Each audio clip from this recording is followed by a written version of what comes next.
So previous వీడియోలో చూసినట్టయితే మనం చిన్న బేసిక్ ఒక కస్టమ్ హుక్ అనేది క్రియేట్ చేసాం. సో ఇప్పుడు మనం ఒక రియల్ ఎగ్జాంపుల్ తీసుకొని ట్రై చేద్దాం, ఓకేనా? సో నెక్స్ట్ వీడియోలో వచ్చేసి ఇంకా అడ్వాన్స్డ్ ఎక్స్ప్లెయిన్ చేస్తాను. సో ఈ వీడియోలో కూడా కొంచెం బేసికే, కాకపోతే ప్రీవియస్ దాంతో పోల్చుకుంటే కొంచెం బెటర్ అన్నట్టు.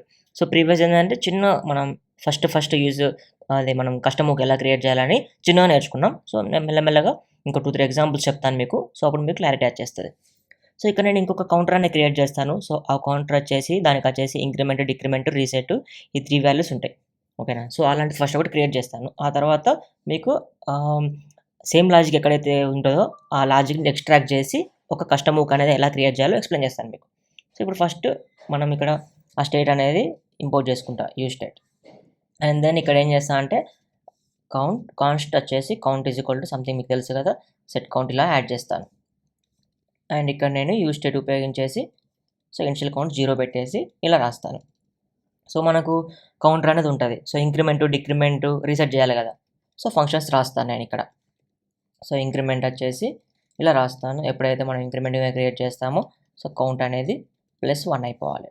అదేవిధంగా డిక్రిమెంట్. సో ఇక్కడ మీరు ఇది నేను రాసేటప్పుడు మీరు ఓన్గా మీరు రాయండి, ఓకేనా? సో ఇట్లా మీకు చేస్తూ ఉంటే ఏమవుతుందంటే ప్రాక్టీస్ అవుతుంది, అర్థమవుతుందా? సో కౌంట్ -1 ఇలా.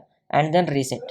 So const reset is equal to so set count వచ్చేసి మళ్ళీ 0 పెట్టేస్తాను. సో ఇలా 3 ఫంక్షన్స్ రాశాను నేను. ఈ 3 ఫంక్షన్స్ మనం ఇక్కడ రాసుకోవాలి కాబట్టి ఇక్కడ ఏం చేస్తాను అంటే కౌంట్ అని పెట్టేసి సో కౌంట్ ఇక్కడ నేను ఆ కౌంట్ అనేది డిస్ప్లే చేయడం కోసం ఇక్కడ కౌంట్ అని పెట్టేస్తున్నా. సో ఇప్పుడు నేను సేవ్ చేయగానే చూడండి కౌంట్ అనేది 0 ఉంది. సో మనం ఇక్కడ ఇలా పెట్టేస్తాను, ఓకేనా? అండ్ నెక్స్ట్ మనకు బటన్స్ కావాలి కదా. సో బటన్స్ కోసం బటన్స్ కూడా క్రియేట్ చేస్తాను. ఇక్కడ చూడండి ఒక డ్యూ పెట్టేసి ఇందులో బటన్ అనేది యాడ్ చేస్తాను. So button increment. సో అందులో మనం ఆన్ క్లిక్ చేసినప్పుడు ఏం రావాలి, increment. So increment method call చేస్తే ఇంక్రిమెంట్ బటన్ అనేది వచ్చేసింది. అదేవిధంగా డిక్రిమెంట్, అదేవిధంగా రీసెట్. సో ఇక్కడ చూడండి సో ఒకసారి సెలెక్ట్ చేసి యాడ్ చేస్తాను. So decrement. సో ఇక్కడ చూడండి 2 యాడ్ చేశాను. అదేవిధంగా లాస్ట్ ఒకటి ఇంకోటి రీసెట్ కదా. So reset. సో ఇప్పుడు చూడండి మనకు 3 బటన్స్ ఉన్నాయి. టెస్ట్ చేయడం కోసం ఇక్కడ చూడండి ఫస్ట్ నేను ఇంక్రిమెంట్ మీద క్లిక్ చేస్తాను, కౌంట్ అనేది ఇంక్రీజ్ అయిపోతుంది. డిక్రిమెంట్ మీద క్లిక్ చేస్తే కౌంట్ అనేది డిక్రీజ్ అయిపోతుంది. అదేవిధంగా రీసెట్ మీద క్లిక్ చేస్తే మళ్ళీ 0 వచ్చేస్తుంది. సో ఇది ఫస్ట్ కౌంటర్. సో సేమ్ ఇలానే నేను ఇంకో కౌంటర్ కూడా క్రియేట్ చేస్తాను. సో అదేంటిది చూడండి, సెకండ్ కౌంటర్ని క్రియేట్ చేస్తాను. Second counter.js. సో ఇందులో ఉన్న కోడ్ మొత్తం నేను కాపీ పేస్ట్ చేస్తాను. కాపీ పేస్ట్ చేసి చూస్తే మనకు సేమ్ కోడ్ అనేది రీయూజబుల్గా లేకుండా సేమ్ అదే యూజ్ చేస్తున్నాను. ఇక్కడ చూడండి సెకండ్ కౌంటర్. సో ఇది మనకు అక్కడ కనిపించాలంటే ఏం చేయాలి, సో ఇక్కడ ఇంపోర్ట్ చేసుకోవాలి మళ్ళీ. సో ఇక్కడ నేను ఇంపోర్ట్ చేసుకుంటాను చూడండి. సో సెకండ్ కౌంటర్ అనేది యాడ్ చేస్తున్నా అండ్ ఇక్కడ ఫైనల్ 2 అని పెట్టేస్తున్నా. సో 2 కాంపోనెంట్స్ మనకి ఇంపోర్ట్ చేస్తే సో 2 అక్కడ కనిపించేస్తాయి. 2 ఇండివిజువల్గా ప్రాపర్గా కనిపించేస్తాయి. ఒకసారి మీరు గమనించండి కావాలంటే. సో ఇప్పుడు ఫస్ట్ దాన్ని ఇంక్రిమెంట్ చేశారు అనుకోండి, ఫస్ట్ ఇంక్రిమెంట్ అయిపోతుంది, డిక్రిమెంట్ అయిపోతుంది. అది సెకండ్ దాన్ని చేశాను అనుకోండి, ఓన్లీ సెకండ్ మాత్రమే ఇంక్రీజ్ అయిపోతుంది, డిక్రీజ్ అయిపోతుంది.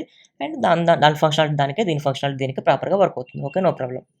బట్ ఇక్కడ చూసినట్టయితే మనకు లాజిక్ చూడండి. లాజిక్ ఏంటిది, ఈ కౌంట్ అండ్ ఈ 3 మెథడ్స్. సో కౌంట్ అనేది ఏంటిది, స్టేట్. ఆ స్టేట్ అనేది ఉంటుంది. ఆ తర్వాత 3 methods, increment, decrement, reset. And ఇక్కడ కూడా సేమ్ కౌంట్ అంటే స్టేట్ అండ్ అదేవిధంగా దానికి సంబంధించిన increment, decrement, reset methods same ఉన్నాయి. సో ఇలా 2 కాంపోనెంట్స్ ఉంటే పర్లేదు. సపోజ్ నాకు 10 కౌంటర్స్ ఉన్నాయి అనుకోండి. సో 10 కౌంటర్స్ కూడా ఇలానే రాయడం అది బెస్ట్ ప్రాక్టీస్ కాదు. సో ఇలాంటప్పుడే మనం ఈ లాజిక్ని మనం ఎక్స్ట్రాక్ట్ చేసి ఒక కొత్త ఫంక్షన్లో పెట్టాలి. సో కొత్త ఫంక్షన్లో పెడతాం, ఓకే, బాగానే ఉంటుంది. బట్ ఆ ఫంక్షన్లో మనకు స్టేట్ అనేది వాడితే పనిచేస్తుందా, పనిచేయదు. సో అప్పుడు మనం కస్టమ్ హుక్ అనేది క్రియేట్ చేయాలి అక్కడ. సో ఆ ఫంక్షన్నే మనం యూజ్ అని పెట్టామనుకోండి, అది కస్టమ్ హుక్ అయిపోతుంది. సో అలా ఈ స్టేట్కి సంబంధించిన లాజిక్ ఇక్కడ చూడండి, నార్మల్ లాజిక్ కాదు, ఈ JSX కాదు, HTML కాదు, ఇదేంటిది స్టేట్కి సంబంధించిన లాజిక్. ఈ స్టేట్కి సంబంధించిన లాజిక్ని మనం కామన్గా తీసుకోవాలనుకుంటే ఇంకొక కస్టమ్ హుక్ క్రియేట్ చేసి అందులో మనం పెట్టాలి. సో మీకు క్లారిటీ వచ్చింది కదా. సో కౌంటర్ మనకు కస్టమ్ హుక్స్ అనేది ఎక్కడ ఉపయోగపడుతుంది అని. సో స్టేట్కి సంబంధించిన లాజిక్స్ని మనం ఒక కస్టమ్ హుక్స్లో యూజ్ చేస్తే ఎక్కడైనా మనం యూజ్ చేసుకోవచ్చు అన్నట్టు. సో ఇక్కడ నేను ఏం చేస్తాను అంటే యూజ్ counter.js అనేది ఒకటి హుక్ అనేది క్రియేట్ చేశాను. సో RFC అని యూజ్ చేసి ఒక ఫంక్షన్ అనేది క్రియేట్ చేశాను.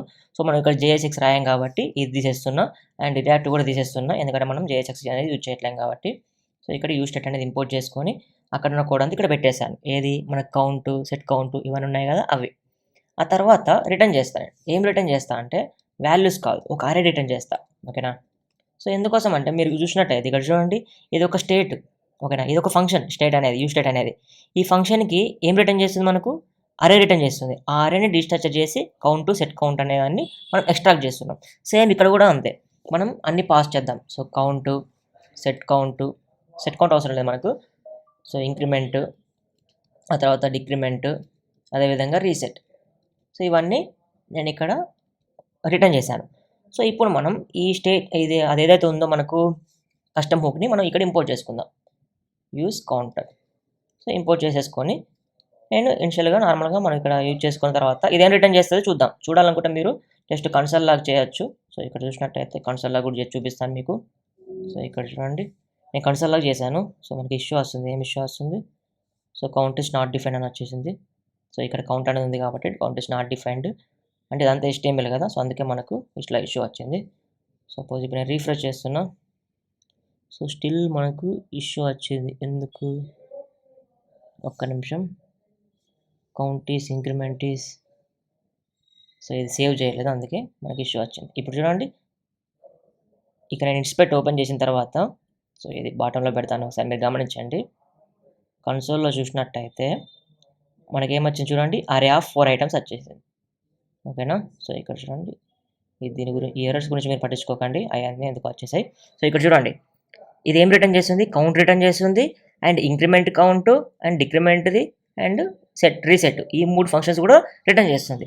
సో వీటిని మనం ఇక్కడ డిస్ట్రక్చర్ చేయాలన్నట్టు. ఓకేనా. సో డిస్ట్రక్చర్ చేస్తే ప్రాపర్గా వర్క్ అవుతుంది. ఇక్కడ చూడండి, ఈ యూ స్టేట్ ఇక్కడ తీసేసి నేను ఏం చేస్తాను అంటే const count, increment, decrement, last ఏంటిది రీసెట్. సో ఇది ఎక్కడి నుంచి వస్తున్నాయి? యూస్ కౌంటర్ నుంచి వస్తున్నాయి. సో చూడండి, ఇప్పుడు సేవ్ చేయగానే నాకు అన్ని ప్రాపర్గా వర్క్ అవుతాయి. చూడండి ఇక్కడ చూడండి, ఇంక్రిమెంట్, డిక్రిమెంట్ అన్ని ప్రాపర్గా వర్క్ అవుతున్నాయి. చూడండి, రీసెట్ కూడా వర్క్ అవుతుంది. సేమ్ ఇక్కడ కూడా నేను అదే పెట్టేస్తాను. సో సేమ్ లైన్ మనం కాపీ పేస్ట్ చేస్తే అయిపోతుంది, సరిపోతుంది. ఇక్కడ చూడండి, సో ఇదంతా కోడ్ తీసేసి అది పెట్టేశాను, అండ్ హౌక్ని ఇక్కడ ఇంపోర్ట్ చేస్తుంటాను. చూడండి, యూస్ కౌంటర్. సో అర్థమైంది కదా. ఇలా మనం లాజిక్ని ఎక్స్ట్రాక్ట్ చేసి, దేని లాజిక్? స్టేట్ యొక్క లాజిక్ని ఎక్స్ట్రాక్ట్ చేసి వేరే ఒక హూక్లో పెడితే మనకు అది కస్టమ్ హూక్ అయిపోతుంది.